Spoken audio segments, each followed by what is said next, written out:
Hello, everyone. You're listening to After Hours. I'm Felix. I'm Mihir. And I'm Sarah Green Carmichael from Bloomberg. Welcome back, Sarah. It's great to have you. It's so nice to be back. Today, we have two great topics. So, Sarah, what'd you bring? So I brought the 4-day work week, which I feel like should come with a little asterisk on it because it's not always actually 4 days, but it is a shorter work week. So we can talk about that. But since the pandemic has led to this sort of talent crunch, you see more companies willing to experiment with shorter work weeks. And I think it's worth talking about. Very interesting. And Felix, what'd you got? I would like to talk about sports betting. It's an exploding industry, and I'm curious to hear what you think about it, if you're excited, optimistic, if you think it's going to be a disaster. Are you looking for specific over-unders? Yes, exactly. Excellent. That sounds great.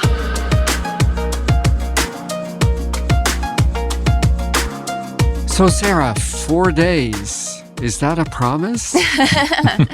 Well, as I started looking into this, I had basically been seeing headlines across my radar saying this company trying a 4-day work week, that company trying a 4-day work week, this country experimenting with a 4-day work week. And when I started to actually read the fine print, everyone had a really different arrangement. So some companies were working 10 hours a day, 4 days a week, so still getting that 40 hours in there. Other companies just shortened the work week, said, we're just lopping off a Friday. All the other days are the same. So now it's a 32-hour work week. And then other companies still were doing things like working shorter days, but we're working for 5 days. So the 4-day work week was actually 5 days. Right. And I got to wondering, these are all very different variables. Which one of these is actually better for your stress levels? Which one of these is better for your company if you're looking at productivity? So I sort of became obsessed with this idea that there might be one that was better than the others. And Sarah, there's also legislative action on this. So California, is that right? Yes. As California does, they are considering interesting legislation on this. Which would be a specifically kind of mandated 4-day work week. Could be a limit, yes, on I think the number of hours you can ask people to work without offering overtime. And certainly some European countries have tried to do things like say that you can't get email after hours because that's actually extending your workday. I'm curious to know if you guys have experience with different work arrangements yourselves, or if you have heard from people who are considering this and what your experiences are with this kind of thing.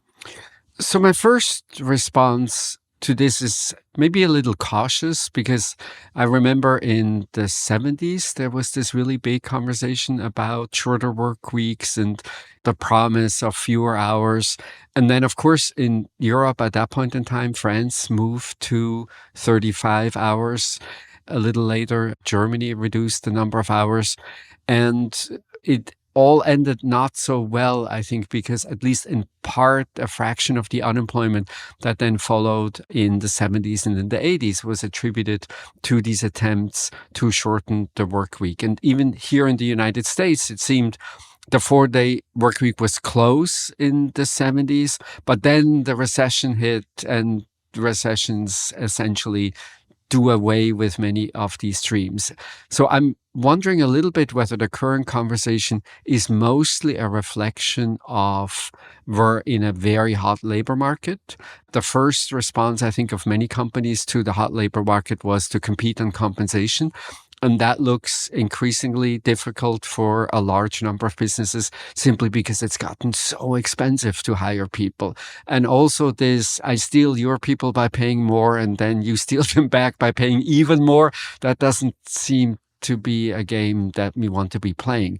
And on that note, I'm actually encouraged that companies now are imaginative, that they're thinking of different ways of doing it, that they're thinking about what arrangement would benefit my workforce the most. And I hope at least that we're not going to a uniform solution, but that we have 1,000 flowers bloom with one positive effect to your earlier point, Sarah, that we learn what works, what doesn't work, what really gives people the best health outcomes, the best productivity outcomes, but also thinking it just can't be that one size fits all.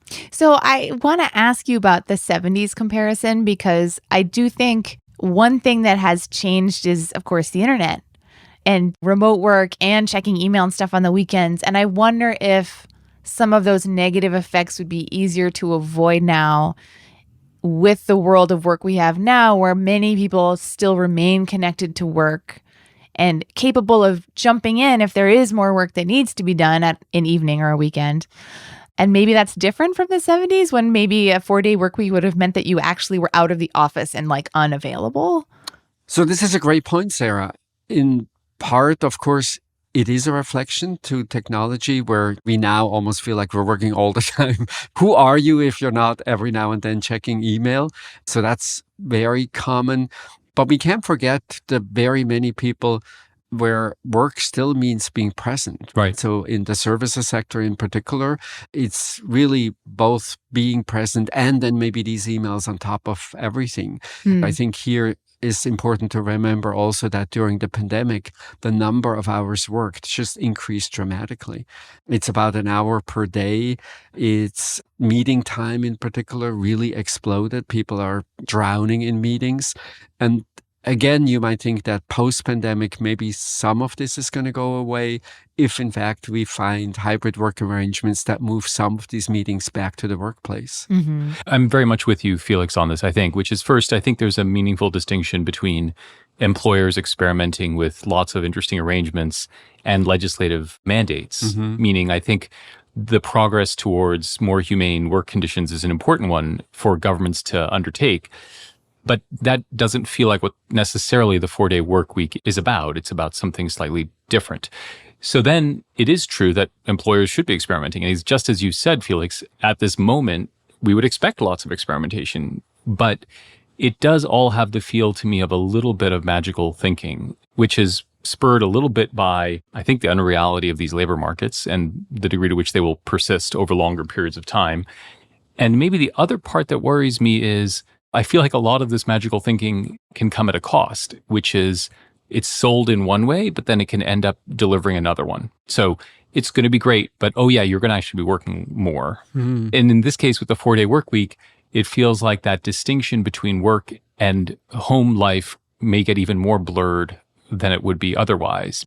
If it leads to this more access that you have to be online at all times, that doesn't necessarily feel like a good thing. So if we go to that place where we end up with a 7-day work week, we're all just working a little bit every day. I'm not sure that's better than more tightly cordoned off periods between work and home. So I don't know. I want to like this idea, but I think, Felix, because of its long history and the promise of it that has been made so many times, I too feel like it's not necessarily real as much as it is a reflection of the moment. I don't know. Sarah, what do you think? Well, I think it may not last, or it may not exactly be what it says on the tin. One of the more successful, quote unquote, 4-day work week experiments I read about was a massive experiment in Iceland where some organizations did do a 4-day week, but others did more like a 5-day week where some of the days were just shorter. And some sort of had like every other Friday off. There were really like 1,000 flowers blooming. Right. And the people in that experiment were so enthusiastic and the teams were so productive, either doing just as much work or more than before. I think the experiment forced them to do things like cut out meetings that probably should have been dropped or shortened like a long time ago. Those zombie meetings that just continue on and no one will cancel them. And so it really compelled them to work more efficiently and intelligently. And then the other piece of it was that even though the days were then a little bit busier in a way because people were being more efficient, the day ended earlier. So people could go home, do some laundry, cook dinner, do the kind of stuff that had always gotten pushed to the weekends.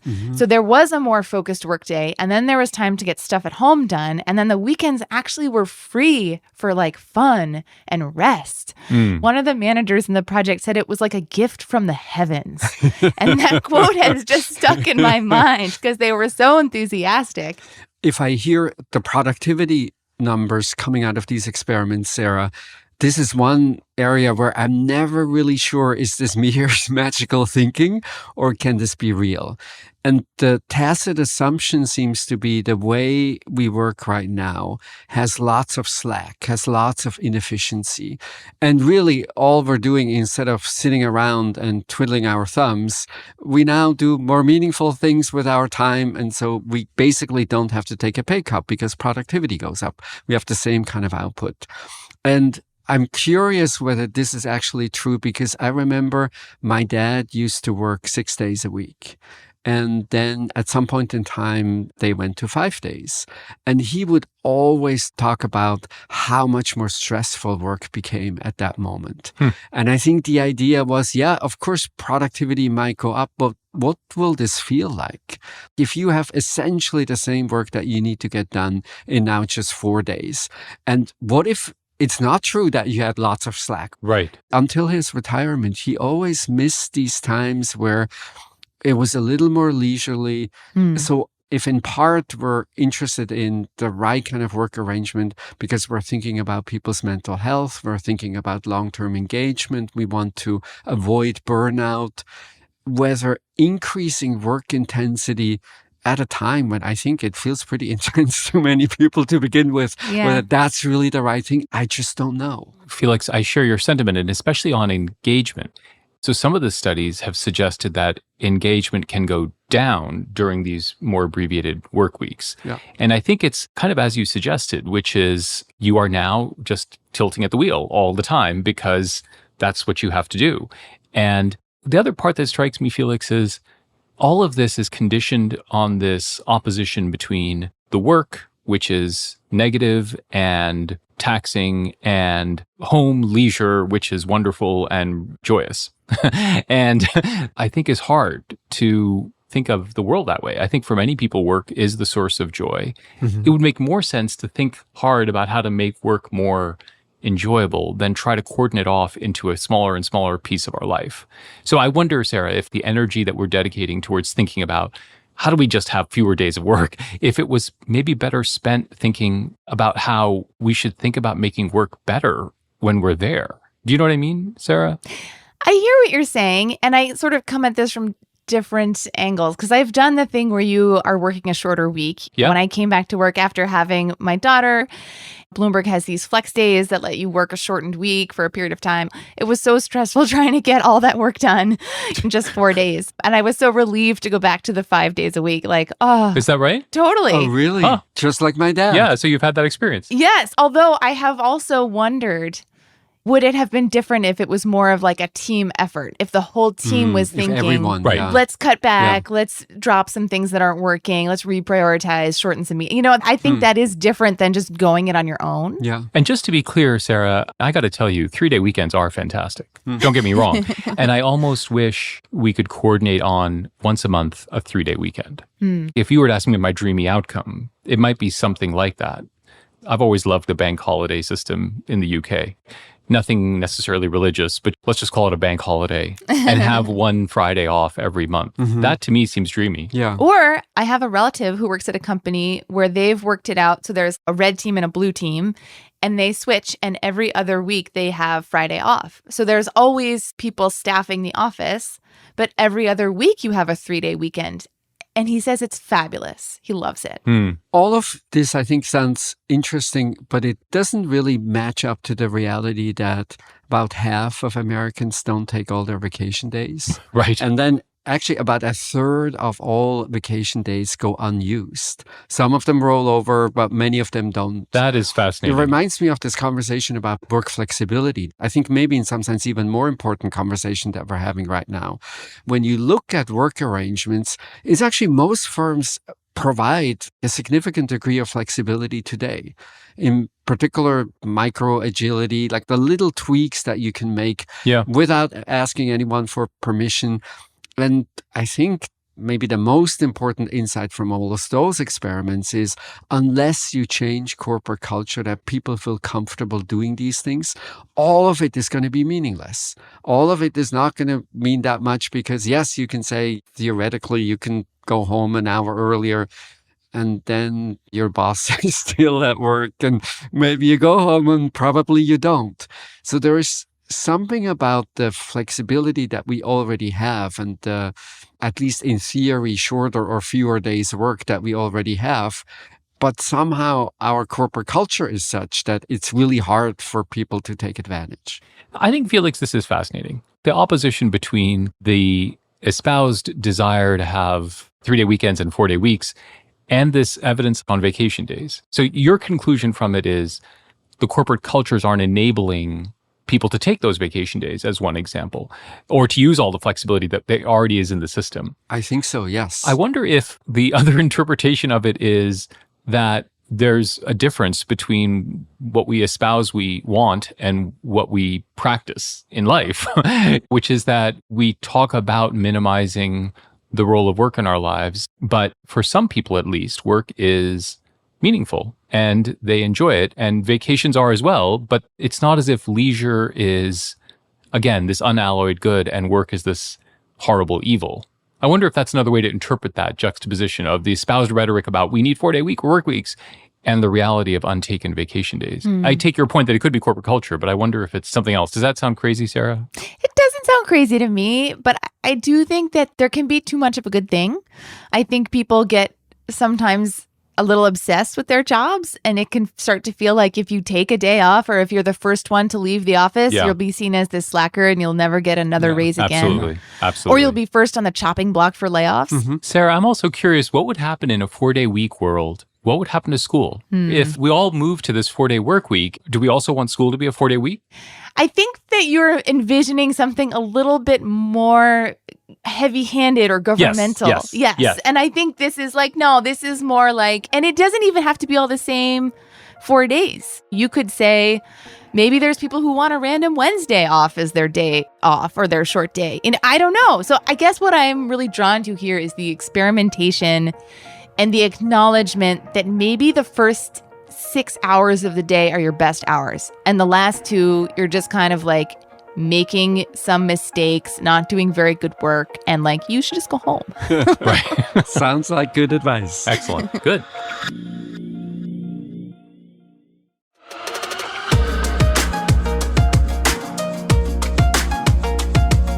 Okay, Felix, tell us all about sports betting.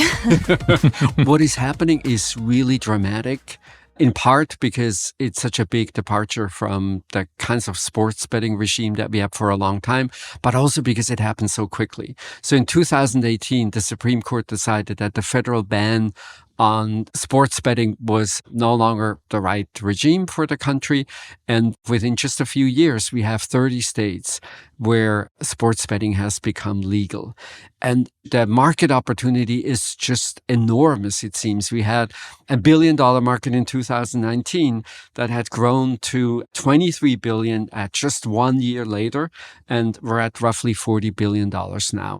It's quite competitive already. Companies like FanDuel, DraftKings, BetMGM battle it out for market share. There's a whole series of data delivery, I'm telling you what happened in the last 2.5 seconds kind of data provider companies. Right. Sports Radar may be the most important one. And then there are changes to how betting actually works, what you can bet on in particular. One is live in-game betting. You can bet on the smallest of things. How long will it take for the next player to score? Down to even ridiculous things. The other day I saw the color of Gatorade when the coach gets doused at the end of the game. So essentially, there's nothing you cannot bet on. Some people are really excited about this, the media industry in particular, because they benefit from all the advertising around sports betting. But then also a sense that sports fans not always paying that much attention to the game now because I'm financially involved. Like, what's going to happen next? And then, of course, people remember the big scandals that we had historically, which was one of the reasons why we placed the restrictions on sports betting in the first place.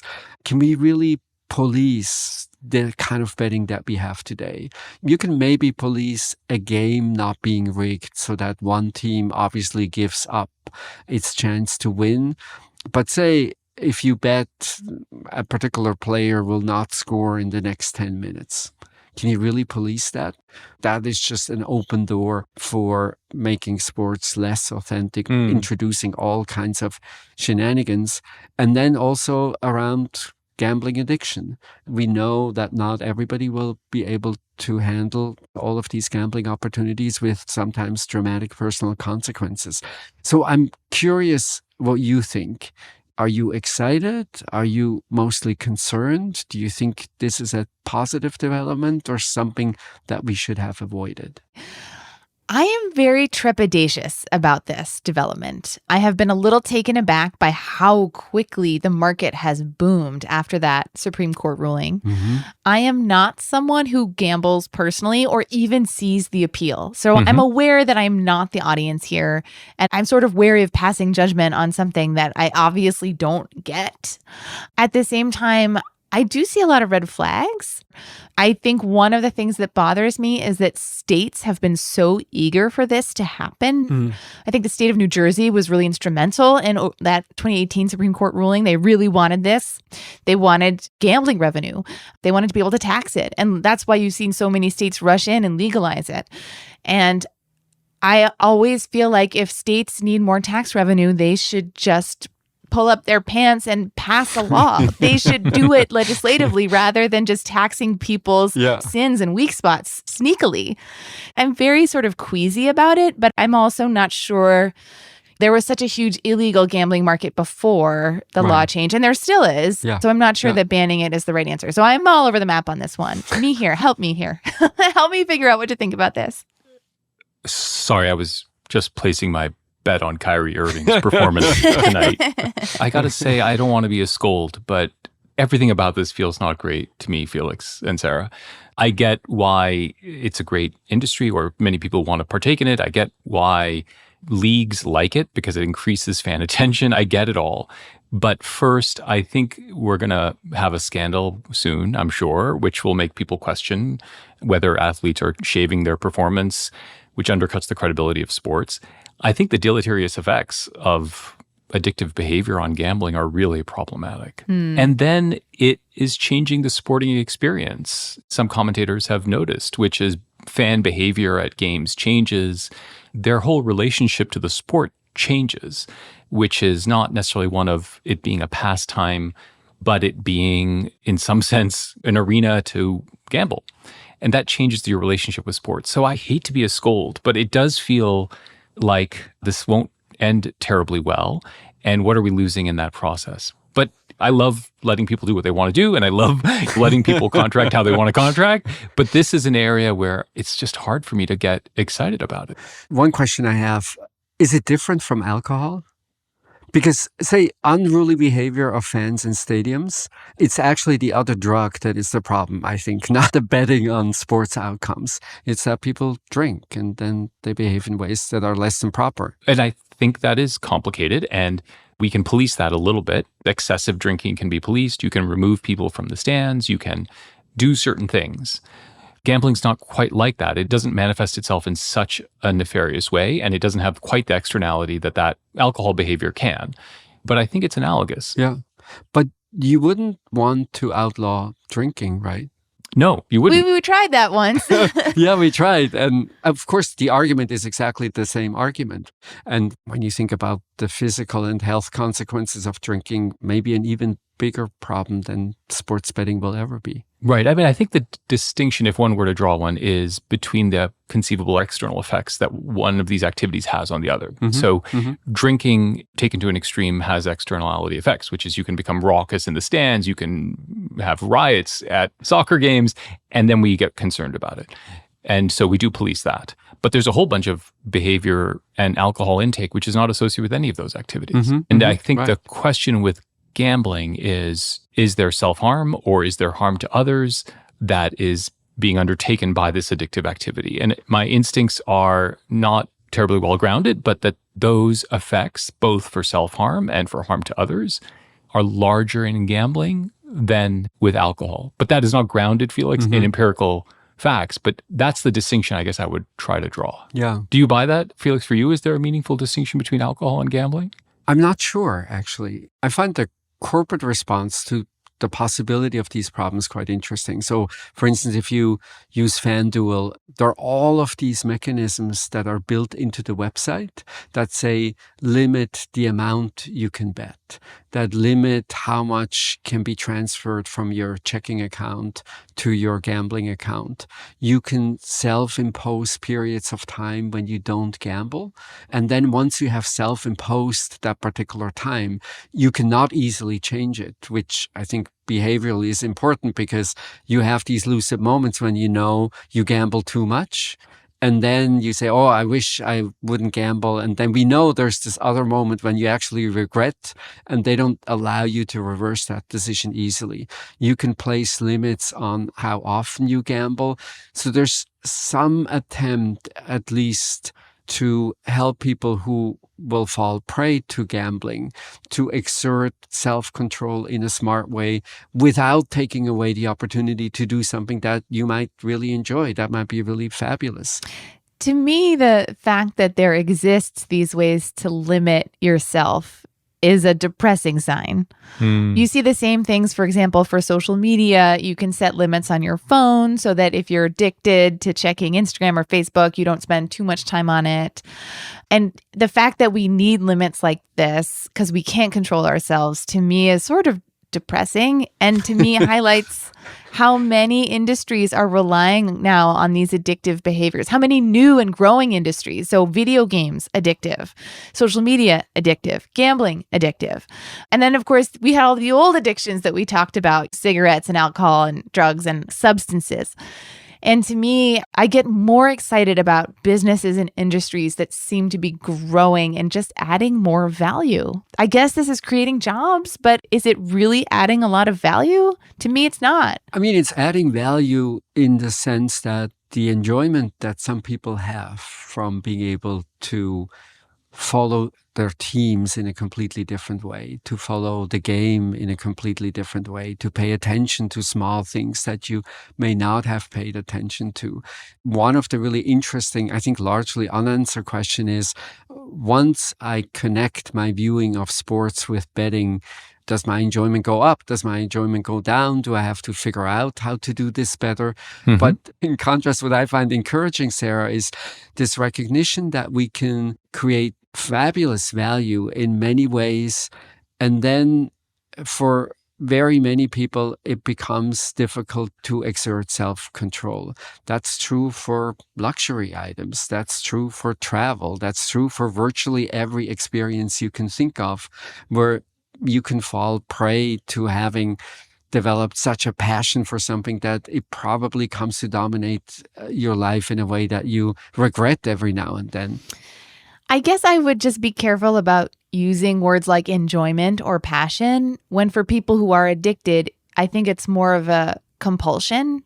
And I'm not sure it's entirely pleasant to partake in because they're not in control. And I have had the experience of going to a casino with someone I did not know had a gambling problem until we walked into the casino, and then watching in total discomfort and dismay as this person that I had seen in other contexts gambled away money they couldn't afford to lose. Yeah. And when we left the casino, this person had an empty gas tank and no money.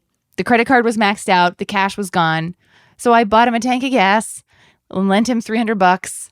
But if I hadn't been there to do that, I'm not sure what he would have done. Yeah. So that experience has really stuck with me and has really, I think, colored how I see this. Yeah, I totally get it. But this is like seeing someone who binge drinks and then think we shouldn't allow other people to enjoy alcohol. Right? No, I don't think it should be banned. I just am very uncomfortable with the speed at which it has exploded into a huge, huge industry. Yeah. It went from being something the sports leagues were resisting because they probably just thought that they wouldn't be able to get a piece of it, to something that the sports leagues, I think, are really encouraging, and that media companies are encouraging because they have seen how to get a cut. And that bothers me. Yeah. So I think that if you look at, for example, Super Bowl ratings before that Supreme Court ruling, they were declining and they were losing viewers. And now you can bet on the color of Gatorade or whatever, and suddenly the ratings are going back up. And I'm like, is that really the solution? Is that really all the game was missing? I just find it a little sad. Yeah. And I'm someone who's played fantasy sports. I understand that there can be like a game that's happening on the field or something that's interesting you besides the game on the field. Yeah. But the speed at which this is all turned around has left my head spinning a little bit. Felix, you're certainly right. All these things, travel, gambling are in a broad complex of entertainment, and we shouldn't really be policing them because they can always have somewhat negative effects if you get addicted to that kind of behavior. Some of these substances or activities are more prone to addiction and are more prone to self-harm, and we should just acknowledge that, so we can't lump them all together. And then the second is, although you didn't say it explicitly, Sarah, I'm wondering if part of what you're saying is that, look, some of these activities have chemical bases to their addictive nature. Now, you might say that about travel, but I don't really think that's true. Or you may say that about luxury goods, but it's not true in the same way as social media, maybe, as gambling certainly is, which is that intense rush, which is a very biological thing. And so I wonder, Sarah, if part of your discomfort is, yes, we don't want to police all enjoyment activities, and it certainly is ridiculous to think we could. But there is this subset of activities which is prone to addiction, and we don't seem to really want to tackle that in an explicit way. I'm not sure I know how to, but I think that's what causes me so much unease. We can't just say, well, it's entertainment, so let people do what they want. We do have to acknowledge that there are externalities and there's self-harm, both of which are really potentially important. The analogy to social media is really interesting to me because, of course, there we have a very recent experience where an industry has done everything to increase the amount of time that we spend with these products, with these experiences, because it's advertising financed. And as a result, the more exposure you have, the more valuable the business becomes. And there we didn't really push back. And maybe now in retrospect, we wish we could have. And the way I think it applies to gambling is there are particular products that seem precisely engineered in order to draw you in and do more of the thing that maybe otherwise you wouldn't do. So one of the things, I don't know if you've seen these ads, there are all of these ads for risk-free betting. And then you think, okay, so what do you mean like risk-free betting? That can't really exist. And the way the product works is that if you bet $50, you lose the $50, you get the $50 back immediately, but you get it back in a form that you can't really cash out. You have to gamble with the $50 that you just got. And obviously the idea here is to not make you stop gamble when you lost the $50 in the first place, but to have you continue in that experience. And so if we learn something from the way social media has evolved, maybe it's these kinds of tactics that we should pay a lot of attention to.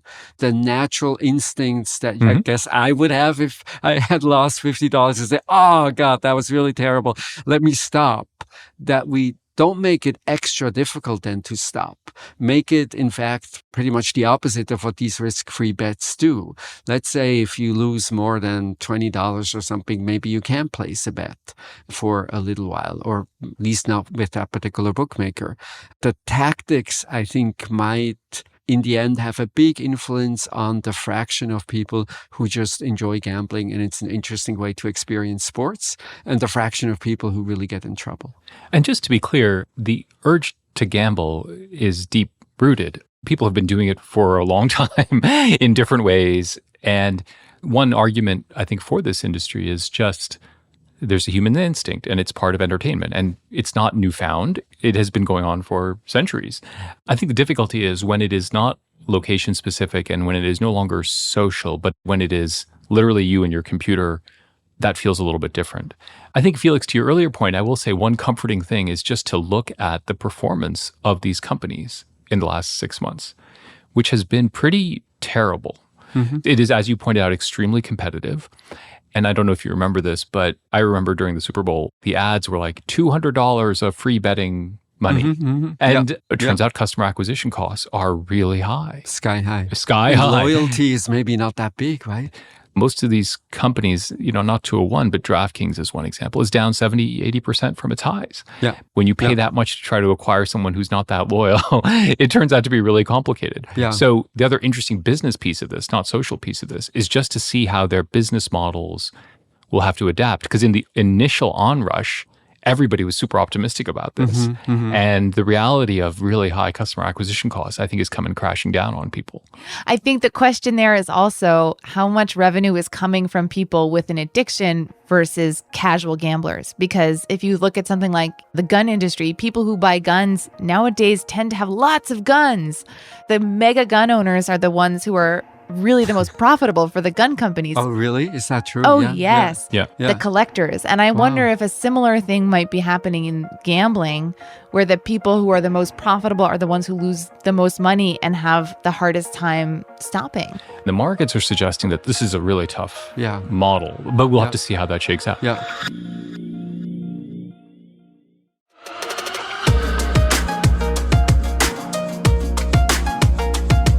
All right, and we have picks. What did you bring, Sarah?